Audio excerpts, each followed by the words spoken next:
Eh bien bonsoir, merci d'être venus nombreux pour cette première réunion publique organisée par l'Agence climatique Armand. On est venu pour parler des alternatives et au projet d'achèvement du contournement sud de Saint-Brieuc. Quelle est la réflexion que nous propose Castelnaudois plutôt que de continuer avec ce projet de rocade. On va revenir un peu sur l'historique.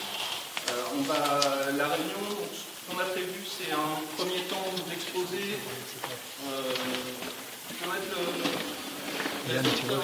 Un premier temps d'exposé en 3 parties. On va essayer de faire moins de 3 quarts d'heure, mais on a des gens bavards. Normalement, ça tient en 35-40 minutes, mais on verra si certains dépassent, nous en discuter d'avance. Et puis un temps d'échange avec la salle. Voilà. D'accord. Exposé en 3 parties, donc tout d'abord un petit historique du projet. Donc, je vais laisser la parole à Simon, habitant de Plérin, né en 2004, qui va vous parler un petit peu de l'historique de ce projet de contournement sud et de l'état actuel des choses. Après, moi, je vous parlerai un petit peu du collectif et des raisons pour lesquelles on s'oppose au projet, et puis on continuera avec ce qu'on propose pour la suite. Pour les diapos, c'est compliqué. Ouais. Donc je vais commencer directement à vous parler de l'historique. Alors c'est un peu drôle pour moi parce que je suis né en 2004, donc le projet était déjà lancé avant ma naissance. Donc c'est un peu particulier, mais du coup je me suis dit que c'était justement bien que je m'en charge, que j'avais un regard un peu différencié. Je pense qu'il y a des gens dans la salle qui sont, qui ont vécu tout le projet, etc. Moi c'est pas mon cas. Donc du coup je vais vous dire un peu ce que j'en ai compris en faisant des recherches. C'est un sujet quand même, on en parle depuis assez longtemps. Je suis le sujet depuis quelques années. Mais voilà, je suis remonté un peu dans l'histoire. Alors le départ de ce projet de rocade, ça s'inscrit dans le plan historique, le plan routier breton qui a été initié par De Gaulle dans la grande modernisation de la Bretagne et qui accompagnait finalement un modèle de société qui était quand même fortement basé sur le productivisme agricole, sur une région reconstruite après la guerre, et donc dans un contexte où on était dans une dynamique de croissance et des perspectives industrielles et économiques, globalement, je veux dire, sous le signe de la croissance, et sans considération, pas aucune, mais quasiment, pour les questions environnementales. Et pour le sujet précisément qui nous occupe, donc la rocade sud, les choses commencent en 2000 avec la Cabri. Donc la Cabri qui est l'ancêtre de l'agglomération de Saint-Brieuc, qui vote du coup le principe d'une rocade sud.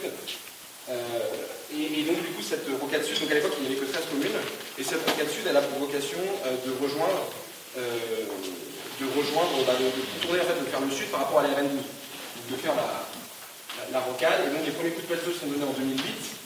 Donc je vais un peu vite dans l'histoire parce que cette partie-là, je pense que les gens qui sont ici la connaissent. Et donc le moment qui nous intéresse un peu pour ce soir, on va dire, c'est finalement à partir de novembre 2017. Donc une fois que les travaux sont finis entre l'échangeur du Perret et la rocade sud, c'est-à-dire qu'il y a une connexion entre la RN12 et la rocade sud, se pose la question de la poursuite des travaux. Et donc, cette poursuite des travaux, le moment un peu critique, le basculement, c'est le moment où en fait, l'État sort du projet. C'est-à-dire l'État dit, et dans un rapport de la Cour des comptes, du nom de Raoul Tanguy, qui est le nom du conseiller de la Cour des comptes qui l'a rendu, donne à cette phrase assassine: vu les enjeux sur la RN 164, la prise en compte d'une telle demande ne semble guère d'actualité. Donc la RN 64, c'est donc une route nationale dans le centre Bretagne. Et donc, étant donné que l'État considère que c'est le chaînon manquant dans le système routier breton, c'est là qu'il va investir massivement et ça va se retrouver dans les plans État-région. C'est là qu'il va mettre l'argent, qui continue d'ailleurs à mettre l'argent aujourd'hui. Et donc, du coup, il n'y a plus d'argent pour investir dans la rocade sud, et y compris parce que l'État a aussi investi beaucoup plus massivement dans le ferroviaire et donc se délaisse des infrastructures routières puisqu'il estime que ça ne fait plus partie de ses compétences, entre guillemets, de continuer à financer des projets qui, à son sens, ne sont aussi plus forcément des projets d'avenir. Et donc plutôt aller sur d'autres types de mobilité. Donc s'ensuit un peu tout un feuilleton dont on a encore dedans aujourd'hui, puisque donc de là, le conseil départemental, sous la présidence d'Alain Cadec, va demander un déclassement de la RN12 pour pouvoir, sur un tronçon de la RN12, pour pouvoir obtenir des subventions en échange contre la rocade sud, qui elle deviendrait une route nationale. Ce qui va être refusé par l'État, en raison notamment d'un point précis, c'est quand des études sont menées, en fait on se rend compte que pour faire cela, il faudrait détruire le pont précédemment construit au niveau de l'échangeur du Perret, et que nous, parce qu'il n'était pas aux normes pour être qualifié de route nationale, et donc le coût estimé des travaux pour cela sont aux alentours de 50 millions d'euros. Donc juste pour cette portion-là, on serait sur 50 millions d'euros. Donc c'était juste inenvisageable puisqu'on ne parlait même pas de la future rocade. Donc voilà, donc du coup, ça c'est reporté. Et donc ensuite, le dernier grand épisode en date, enfin le dernier grand changement, entre guillemets, c'est que donc, le conseil départemental, au vu des coûts de la rocade, des coûts juste financiers de la rocade sud, décide d'abandonner, donc là on est en 2023, décide d'abandonner le tracé initial pour un tracé alternatif qui relierait donc qui réaménagerait les infrastructures existantes, donc la RD 45 entre Flagrant et Pont-Noir, la RD 36 entre le Pont-Noir et Trémuson, et aussi de contourner le pont de Trémuson, ce qui permettrait de passer d'une enveloppe de 108 millions d'euros à une enveloppe de 28 millions d'euros en artificialisation 5 hectares de terre au lieu de 26. Et donc depuis, alors on a eu plusieurs rebondissements puisque le maire de Plérin et président de l'agglomération continue à défendre le tracé initial ou, et c'est ce qui est sorti dans la presse aussi récemment, de pousser pour aussi un scénario potentiellement de 2 fois une voie, donc qui serait une forme de compromis avec le tracé initial. Et moi, pour finir un peu sur cette partie, je vais aborder une question plus globale, qui est celle du contexte, parce que j'ai commencé en vous disant que le plan routier breton s'inscrivait dans une logique de productivisme breton et dans un moment où on avait besoin de mailler le territoire, de sortir de la guerre. Et aujourd'hui, à mon sens, et là je parle en tant que jeune, c'est pour ça que j'ai voulu prendre la partie plutôt historique, c'est qu'on n'est plus du tout dans le même monde. C'est-à-dire qu'on est en 2024. Moi, j'hallucine un peu d'être là ce soir pour me défendre un projet contre une rocade, parce que j'ai fait participer aux manifestations quand j'étais jeune, à la manifestation lycéenne en 2019, etc. Et on faisait comprendre à tout le monde qu'il y avait une urgence climatique pour agir, etc. Et que donc, bien évidemment, et ça c'est, encore une fois, c'est mon état d'esprit, je comprends qu'il y ait d'autres qualités de vision du monde, etc. Mais dans ma vision et dans le monde dans lequel je veux vivre, on arrête de construire des routes en fait. On arrête de construire des rocades.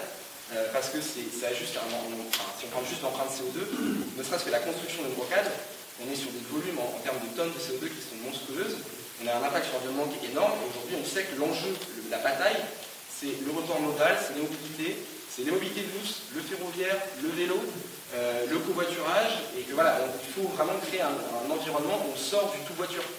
Et donc on est passé du tout voiture, et ce projet, c'est un projet de la préhistoire. C'est un projet du monde, on est dans le tout voiture, et comment aujourd'hui on sort de ce monde du tout voiture pour aller vers le monde de demain, qui est un monde où on arrête de construire des routes. Donc voilà, donc, pour résumer un peu la vision historique que moi j'en ai, c'est qu'aujourd'hui on est dans un cul-de-sac politique, puisqu'on n'a pas l'argent, et c'est ce que un peu tout le monde je pense dans l'exposé va dire, c'est qu'on n'a pas l'argent, et que ce soit au niveau économique ou au niveau écologique, ce projet n'a tout simplement plus de sens.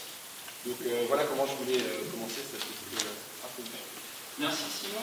Tu as déjà dit pas mal de choses. Je vais faire un petit point sur qui on est. Donc nous on est l'Urgence climatique Armor, on est un collectif qui dès le départ, il a été créé en 2021, en pleine période Covid, on se voyait par visio, vous allez voir des masques tout à l'heure quand on prend la manifestation, c'est assez curieux.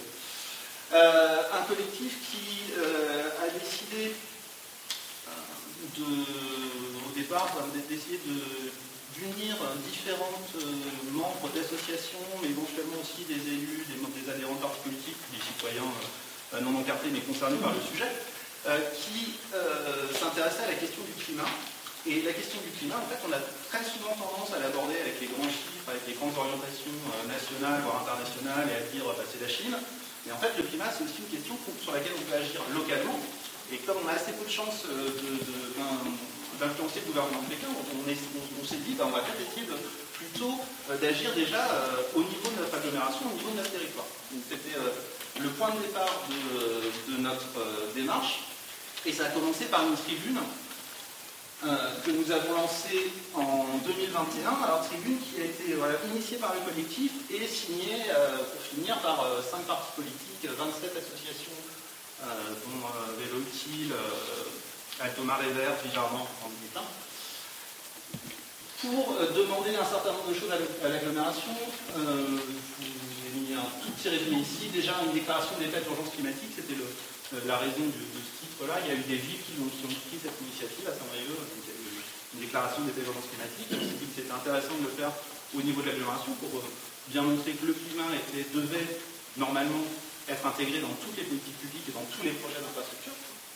L'abandon des projets incompatibles avec les politiques de réduction des émissions, donc ça on va y revenir juste après avec ce projet-là, mais on pensait aussi à l'époque au quatrième quai du Légué qui a été abandonné, fort heureusement, et il y avait même un projet de circuit routier sur l'aéroport de circuit moto sur l'aéroport de Trémuson, donc des choses qui sont, comme l'a dit Simon en 2024, complètement décalées avec le monde dans lequel on est. L'instauration d'une concertation citoyenne, parce qu'on pense que les citoyens doivent s'emparer des sujets, en amont des grands projets, mais aussi un conseil citoyen qui pourrait examiner les projets de long terme, une politique bas carbone, donc faire la sanctuarisation des espaces agricoles, et on a beaucoup travaillé aussi sur le plan local d'urbanisme avec nos amis de Vélo-Utile, de Rivière, et là, et voilà. Un petit peu pour qui on est au départ. Alors, on a organisé aussi des manifestations, des marches climat, vous voyez, on va pas faire les photos, on avait beaucoup de masse. Donc on a été 250 pour aller dire non à la décolonisation des pleines villes et à la poursuite de la Roquette Sud déjà, en 2022 ou fin 2021. Je sais pas, c'est à peu près dans cette période, fin 2021, en mai, je dirais.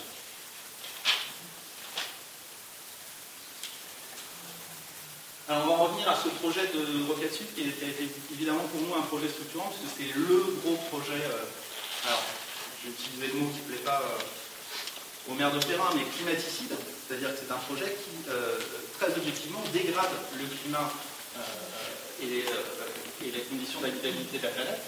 Je vous ai mis quelques chiffres ici sur d'abord le travail qui a été fait par Agir sur le climat 22, donc les gens qui nous ont précédés sur cette question, qui en 2019, au moment du plan de déplacement urbain, avaient étudié les impacts de cette Roquette Sud. Ce sont actuellement, c'est assez incroyable, mais ce sont actuellement les seuls à avoir travaillé sur l'empreinte carbone de ce projet.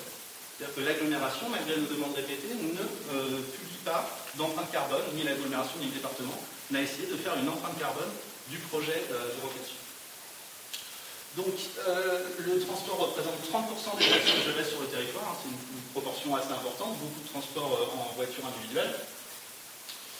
Et les conséquences directes de cette construction de Roquette Sud, eh ben, l'artificialisation des sols elle-même a un impact très fort en termes de carbone. C'est-à-dire que chaque hectare artificialisé, c'est 200 à 300 tonnes de CO2 de plus par an.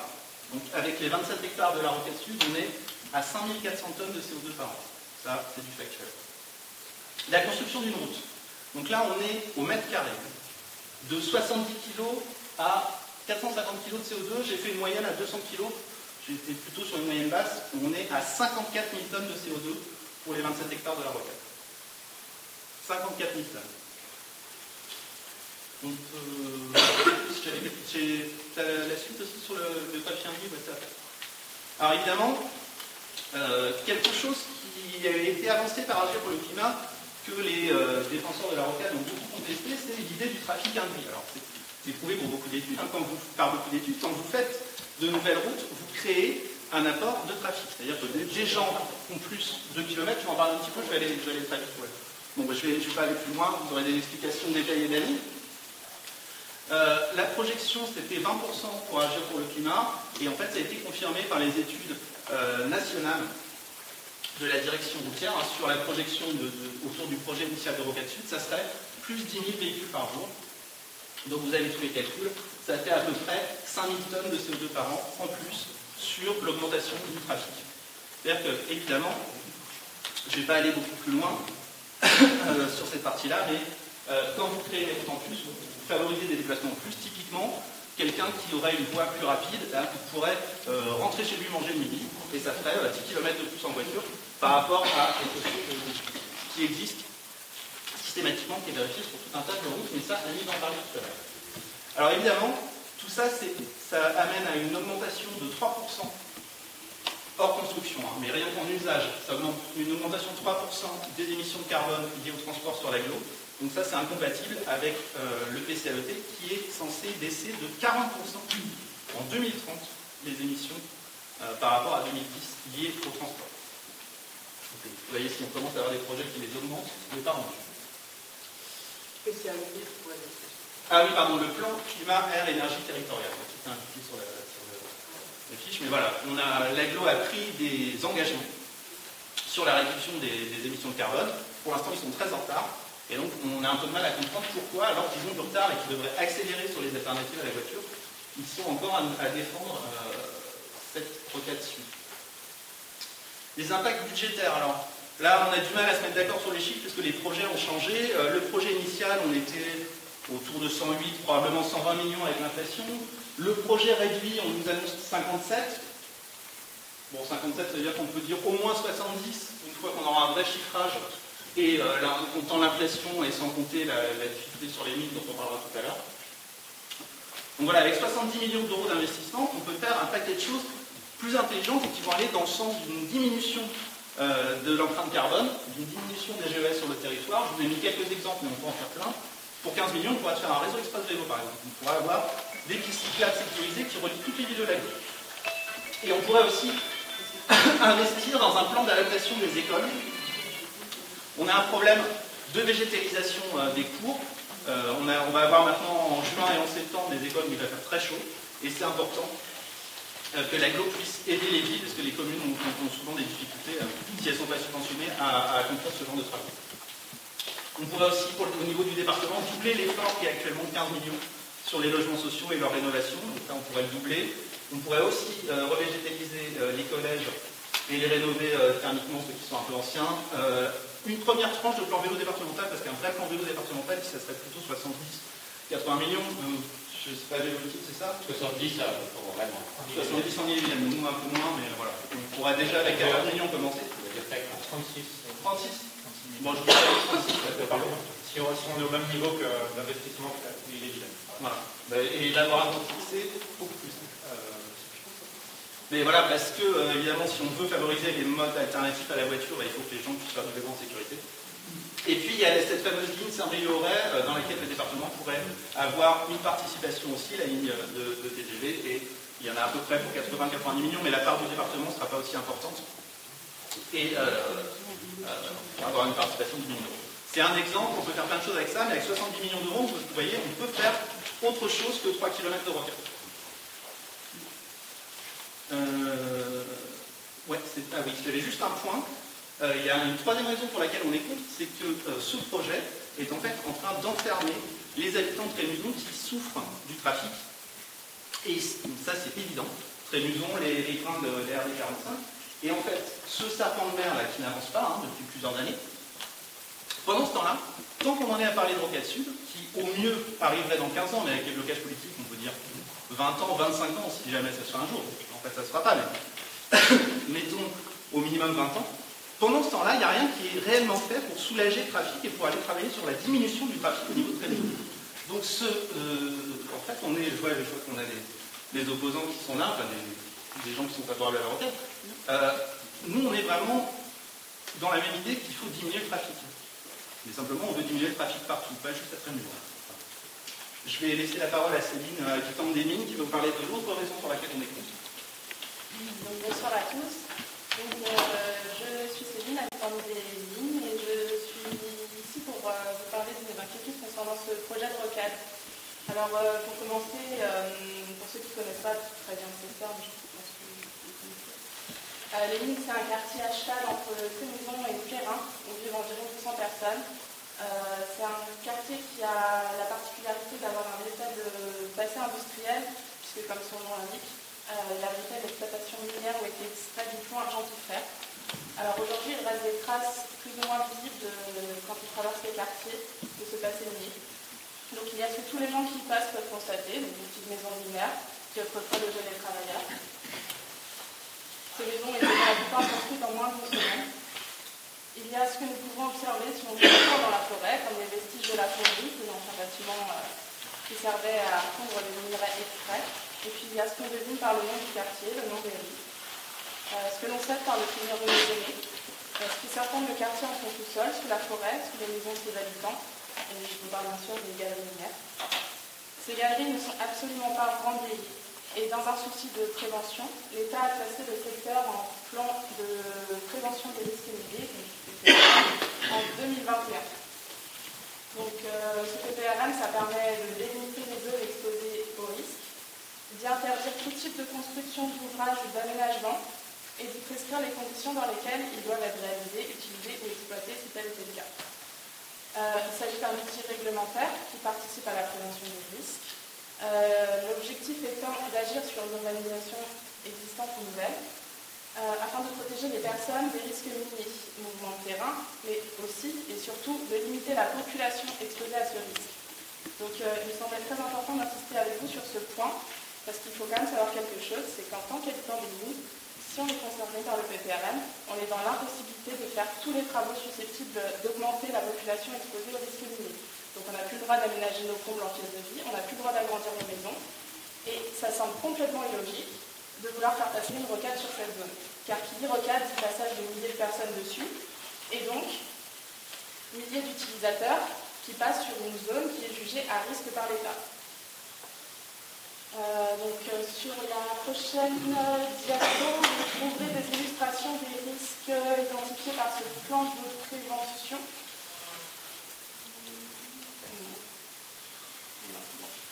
Il n'y aura pas de photo, mais en tout cas, ce plan de prévention, il y a deux types de risques. Il y a l'effondrement, le type fontis, donc c'est un effondrement localisé au sol qui résulte de l'éboulement des cavités proches de la surface, et ça se traduit par la formation d'un cratère, et sinon le glissement de terrain. Donc de ces risques découlent des événements d'ordre minier s'étant déjà produits par le passé plusieurs fois, et cette fois-ci sans aucun lien avec l'activité d'urbanisme. Donc il y a eu énormément d'événements d'origine minière qui se sont produits sur le secteur. Alors il y en avait beaucoup trop pour que je les liste tous, donc j'en ai listé trois. Donc en 69, l'effondrement suite à un éboulement d'une tête de galerie. En 94, un effondrement suite à un éboulement de galerie cette fois-ci. Et en 2000, un effondrement localisé ouvert suite à un effondrement de tête de galerie une fois de plus. Donc maintenant, je vais vous proposer de quitter l'échelle locale pour vous parler d'un exemple récent qui a eu lieu en Savoie, puisque ce 9 avril 2024, la galerie Joséphine a provoqué un affaissement de la RN 90. Ça a provoqué une ouverture de 2 mètres sur 2 mètres au niveau de la route. Donc cette galerie, il faut savoir que c'était une galerie de reconnaissance, donc voilà, là vous voyez là, qui permettait de repérer ou non la présence d'anthracite. Elle n'était pas reliée à d'autres galeries. Elle a été remblayée cet été pour un coût de 450 000 €. Et 450 000 €, c'est beaucoup, surtout quand on sait que la galerie concernée ne faisait que 350 mètres. Donc je ne suis pas expert pour l'ouvrage minier, ce n'est pas mon métier, mais je trouvais que cet exemple était parlant et facilement transposable à la situation locale. Parce qu'il faut quand même savoir que la concession de Tréviso, c'est un dédale de galeries qui s'étend sur plusieurs kilomètres. Et sans avoir les chiffres précis à vous fournir, je ne sais même pas si ça a été répertorié, j'ai cherché sur le site de la VRGM, j'ai rien trouvé. Mais on peut facilement imaginer le coût d'un remplacement de ces galeries communicantes, en sachant que la concession minière de Tréviso s'étale sur 8000 hectares, répartis sur 12 communes. Et on peut aussi imaginer la complexité et le risque d'une telle intervention, en sachant que contrairement à ce qui s'est passé en Savoie avec la galerie Joséphine, qui était donc, elle, soutenue par une structure métallique, les mines trévisonnaises ne sont soutenues que par des piliers en bois. Enfin, c'est précisé. Et donc, si je suis ici ce soir, vous l'aurez compris, c'est parce que je suis inquiète de voir des discussions autour de ce tronçon de rocade, et surtout inquiète de voir que finalement, à part l'essor économique, peu d'arguments des élus favorables à ce projet parlent des habitants qui sont inexorablement concernés par le bruit, par la pollution, par la modification de leur cadre de vie. Et comme vous le savez sans doute, actuellement, le PLU est soumis à l'enquête publique. Donc je me suis penchée sur le sujet et je suis tombée sur une projection de ce projet. Donc là, vous pouvez voir la carte. À partir d'ici, vous voyez, c'est toute la silhouette de la rocade qui traversera les lignes. J'ai donc pris ma petite règle, et grâce à l'échelle fournie sur cette carte, j'ai pu constater que les maisons de mon quartier se trouveraient pour les plus proches à environ 250 mètres de cette rocade. Donc on imagine bien que le charmant petit hameau à l'orée de la forêt deviendrait le triste spectacle d'un projet qui n'est plus en adéquation avec son temps ni avec ses enjeux climatiques.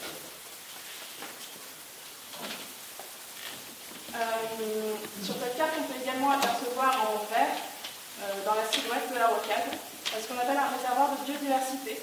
Un réservoir de biodiversité, c'est un espace dans lequel la biodiversité, qu'elle soit rare ou commune, menacée ou non menacée, dans lequel les espèces peuvent effectuer toute une partie de leur cycle de vie et où les habitats naturels peuvent assurer leur fonctionnement. Si ce projet venait à se réaliser, le réservoir de biodiversité que l'on voit sur cette carte, donc en vert plus prononcé, disparaîtrait. Et il est d'ailleurs précisé dans le nouveau PLU que malgré la protection des boisements qui est prévue dans le PLU, leur destruction dans le cadre de la construction du dernier tronçon de la rocade sera nécessaire. Il est également précisé que sa réalisation entraînera des incidences irrémédiables sur les milieux et les espèces existantes, ainsi que sur la continuité écologique qu'il représente. Alors oui, aujourd'hui je suis ici, car je trouve ça inadmissible qu'au nom du tout voiture, quoi qu'il en coûte, on sacrifie un tel écran de biodiversité. Et enfin, j'évoquerai avec vous un point qui me semblait important, qui est souvent mis de côté dans les débats. Mais voilà, il y a quelque chose qui me rend triste, parce que les mines, c'est une histoire. Et quand j'imagine ce secteur englouti sous des amas de béton, j'arrive pas à le faire.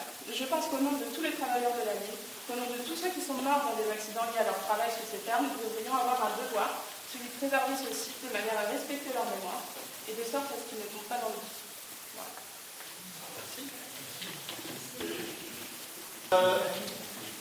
Voilà, donc on vous a exposé tous les arguments qui font dire qu'on ne devrait pas, en fait, on ne devrait plus avoir à débattre de ce projet, que nous sommes vraiment encore opposés à ce projet.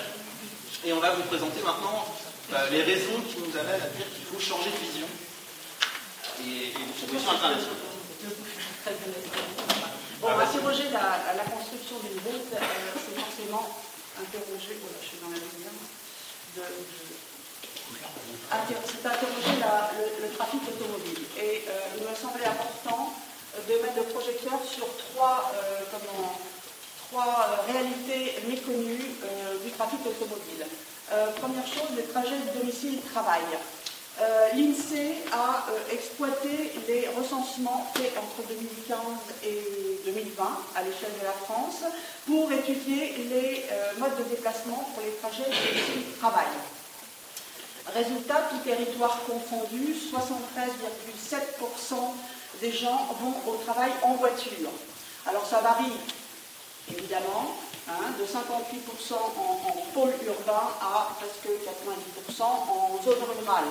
Il n'y a rien de très surprenant là-dedans. En revanche, ce qui est beaucoup plus surprenant, c'est la part des personnes qui prennent leur véhicule pour des trajets très courts, des trajets de moins de 1 km, et des trajets de plus de 1 km à 2 km compris.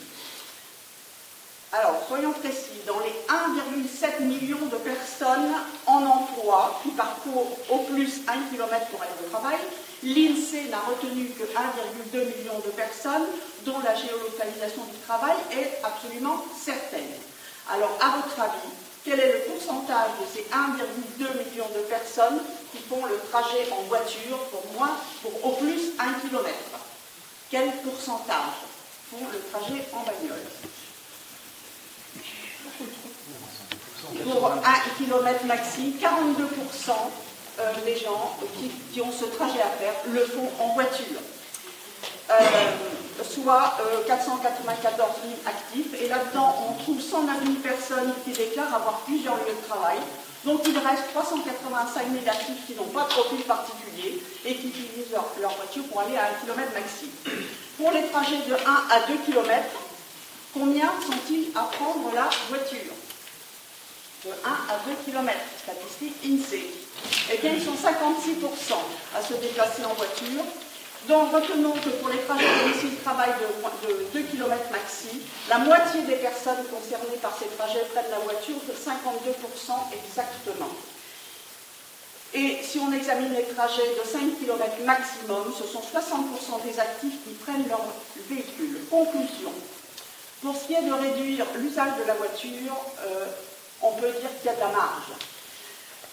Vous noterez que dans les médias, lorsqu'il est question du coût des carburants, du coût de l'acquisition et de l'entretien de la voiture, ou des pollutions diverses et variées, carbone et autres, les journalistes évoquent immanquablement les habitants des zones rurales qui dépendent de leur voiture pour toutes leurs activités.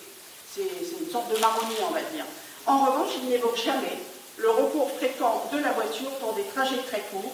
Ça passe complètement sous les radars, c'est complètement passé sur silence, mais ça existe, voilà pourquoi je voulais le dire ce soir.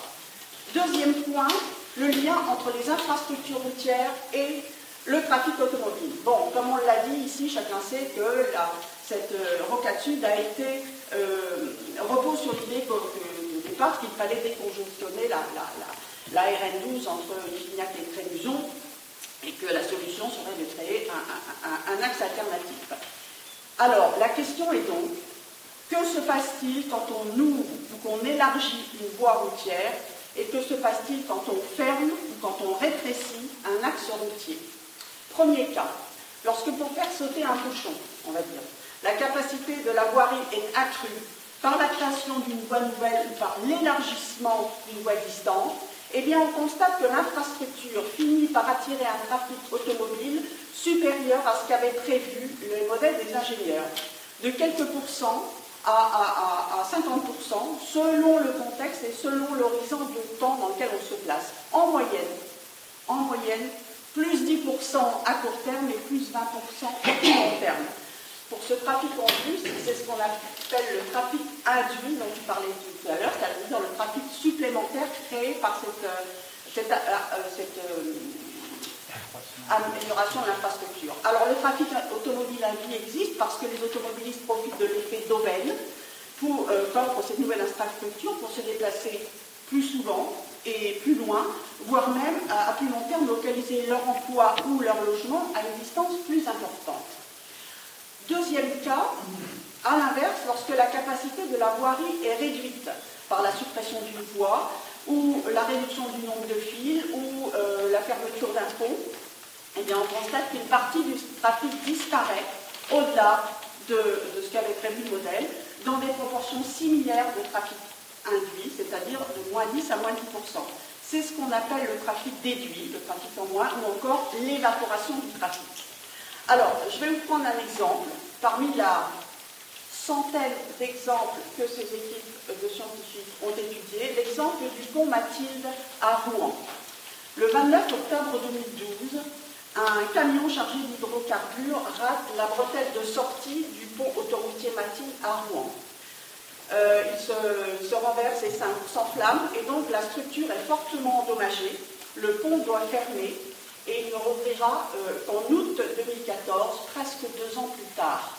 Je précise que il y a 5 ponts sur la Seine à cet endroit et que ce pont Mathilde recevait 40% du trafic, ce qui est très important.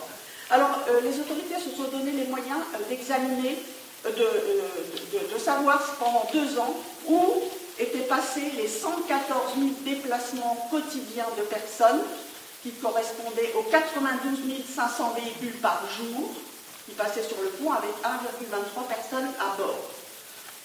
Donc 114 000 déplacements dans 92 500 véhicules. Eh bien, ils ont découvert que sur les autres ponts de la ville, 88 000 personnes se sont retrouvées en voiture, 9 000 en transport public, 1 200 à pied et 400 à vélo, soit 13 400 déplacements non retrouvés, évaporés. 12% des déplacements évaporés. C'est l'illustration de ce qu'on appelle le trafic évaporé ou déduit. C'est à partir des années 90 que les études sur le sujet se sont multipliées en France et à l'étranger et qu'on a abouti à vraiment un consensus scientifique là-dessus. Le sujet n'est plus contesté. Il a fallu donc se rendre à l'évidence que du constat suivant, c'est que l'amélioration de l'offre d'une infrastructure de transport augmente le transport. Et c'est vrai pour la voiture, mais c'est vrai aussi pour le vélo, pour les transports en commun, le train, l'avion. D'où de nombreux cas, parce qu'il y a des collectivités qui ont compris qu'on ne s'attaque pas à un engorgement en créant une nouvelle voie. De nombreuses villes ont requalifié les autoroutes urbaines, c'est-à-dire des 4 voies, ou même des 11 voies, je ne sais même pas que ça existait, mais enfin bon, qui ont été ramenées à 2 voies ou supprimées pour s'attaquer à des points de congestion insupportables. On a des exemples, j'ai tout un tableau là, pour Lyon, Paris, Marseille, Tours, Reims, Strasbourg, Bordeaux, Grenoble, Lille, Nantes, Valenciennes, etc. On fait une croix sur la 4 voies pour décongestionner le trafic. Donc, conclusion, si on construit l'axe Plainville-Le Sépulcre, ça va forcément augmenter le trafic routier. Toutes les études le montrent. Troisième et dernier point, trafic routier et voitures propres. Alors, l'argument entendu, c'est que la population, on nous dit, la population bretonne va augmenter, et donc le trafic routier aussi, mais on a désormais la voiture propre. Et M. Cosson, que j'ai eu l'occasion d'entendre récemment, déclarait les écolos veulent rester à l'énergie fossile alors qu'on a maintenant des véhicules propres.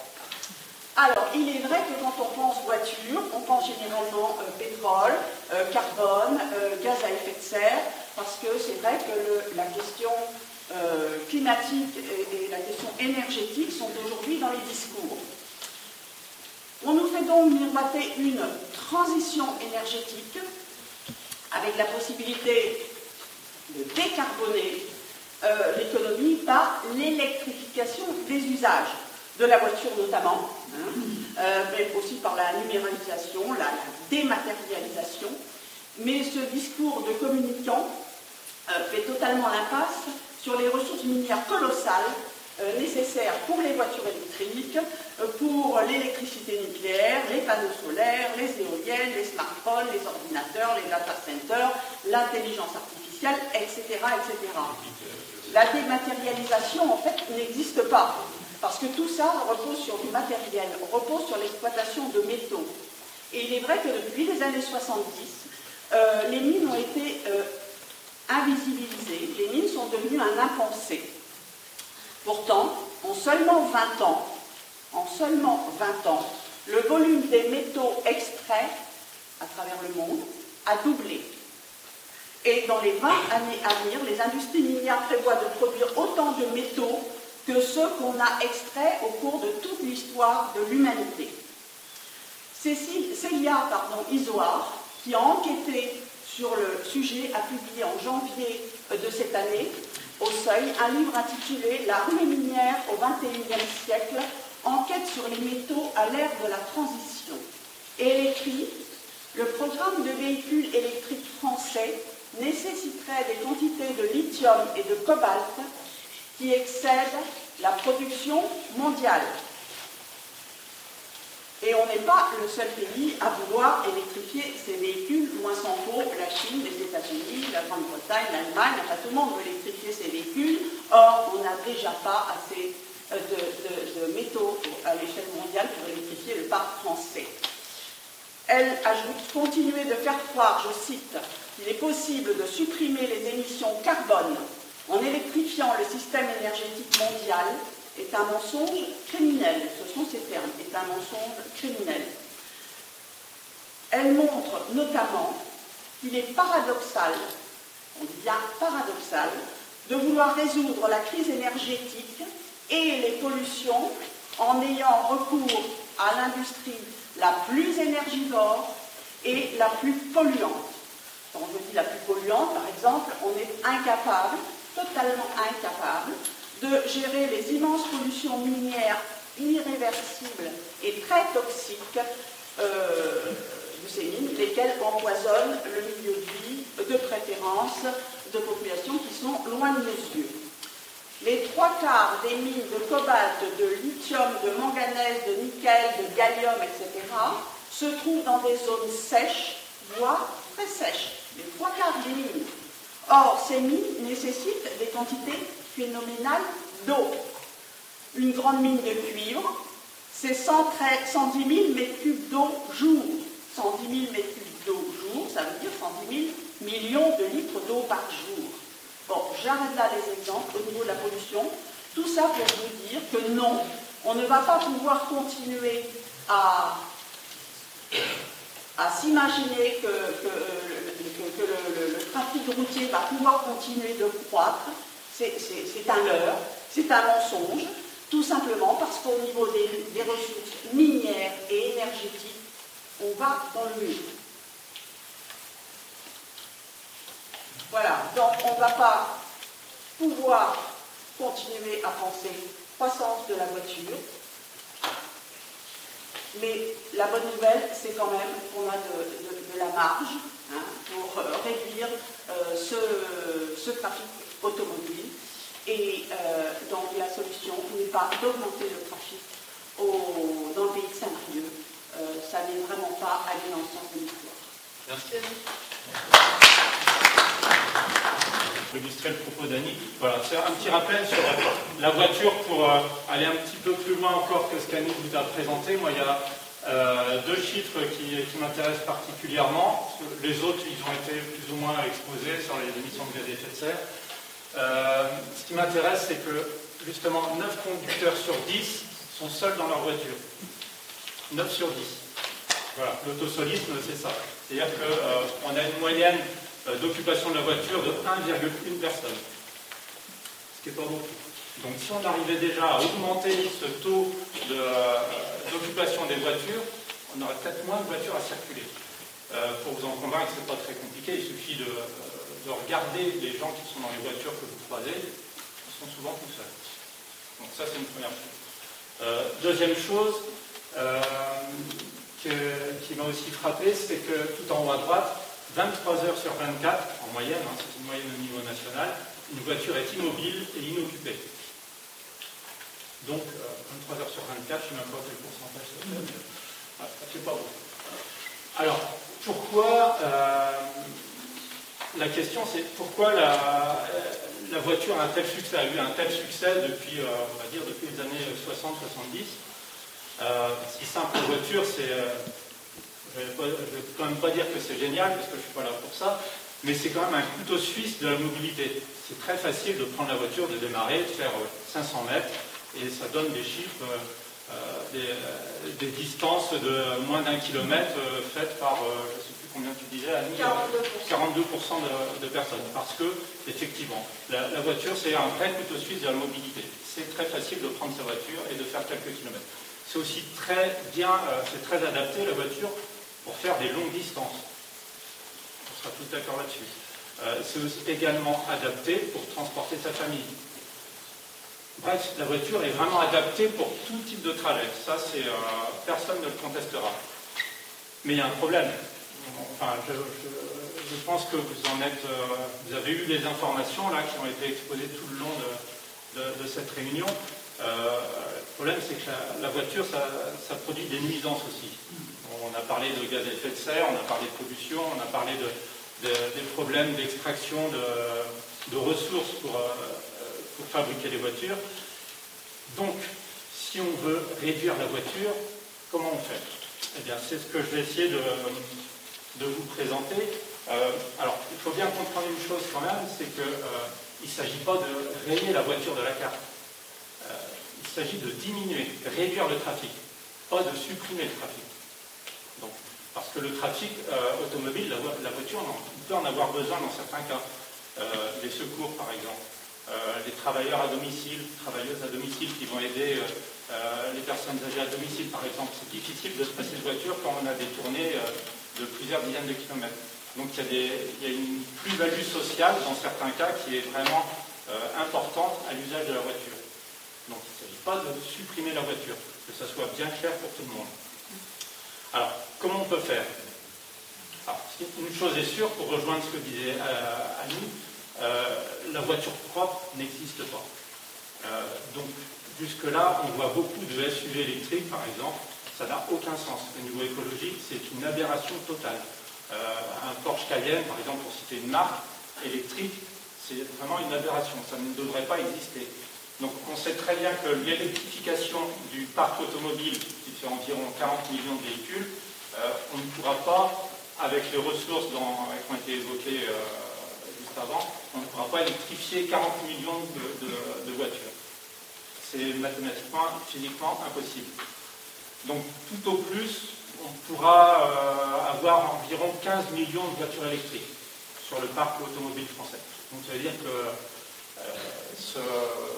oui, c'est un chiffre discutable, mais c'est vraiment le maximum qui peut être atteint à l'horizon 2050, je crois. C'est le grand maximum. Donc, maintenant, il faut trouver des solutions pour avoir des alternatives. Alors, les alternatives, vous en connaissez quelques-unes. La plus évidente, c'est le transport en commun, les transports en commun. Donc, ça veut dire donc des lignes de bus qui soient à horaire adapté pour les gens qui vont travailler et qui a un réseau qui soit suffisamment performant avec une tarification qui soit aussi suffisamment attractive. On a aussi les mobilités actives, bien sûr, on en a parlé un petit peu, le vélo, mais pas uniquement, il y a la marche aussi pour les distances de moins de 1 km. Tout le monde, enfin, beaucoup de monde peut éviter de prendre la voiture et peut marcher. Alors, on parle souvent sur l'agglomération de Saint-Brieuc, on dit souvent, bon, alors, il y a le problème de la météo.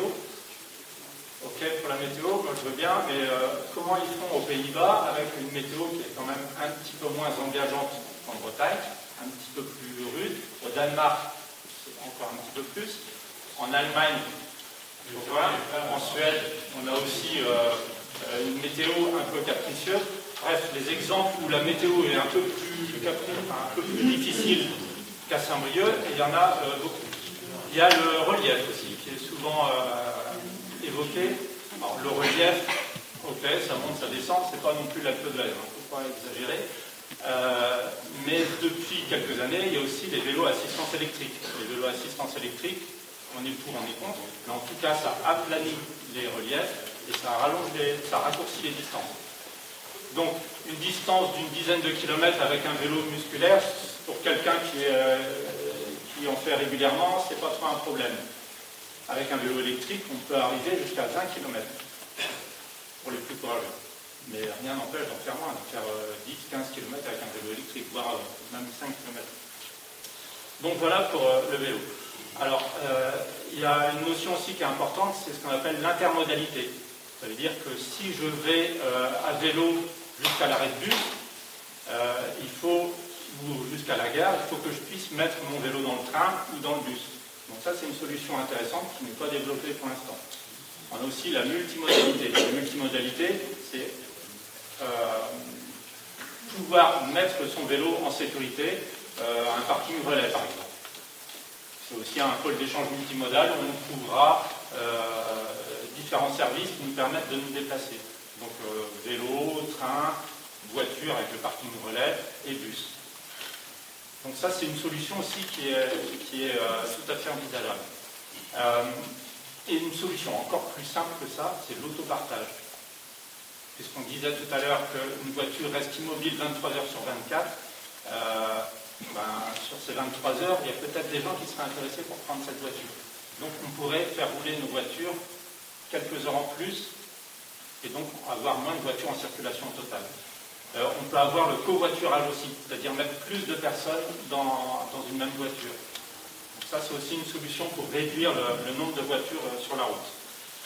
Et dernière diapositive, les nouveaux véhicules, ce qu'on appelle les véhicules intermédiaires. Donc là, il y a des recherches qui sont entamées depuis quelques années. Donc, vous connaissez, on en voit de plus en plus en haut à gauche les vélos cargo. Donc ça, c'est pas mal pour transporter des charges, des volumes plus ou moins importants. On a le vélo pliant. Quand je vous parlais d'intermodalité, je plie mon vélo, je le mets dans la soute à bagages, ça passe tout seul. Je ne prends pas de place passager, donc ça c'est pas mal. Mais il y a aussi d'autres véhicules un peu plus, un peu moins visibles, qu'on voit moins souvent, les vélos mobiles. Donc les vélos mobiles, en gros, c'est une voiture à pédales.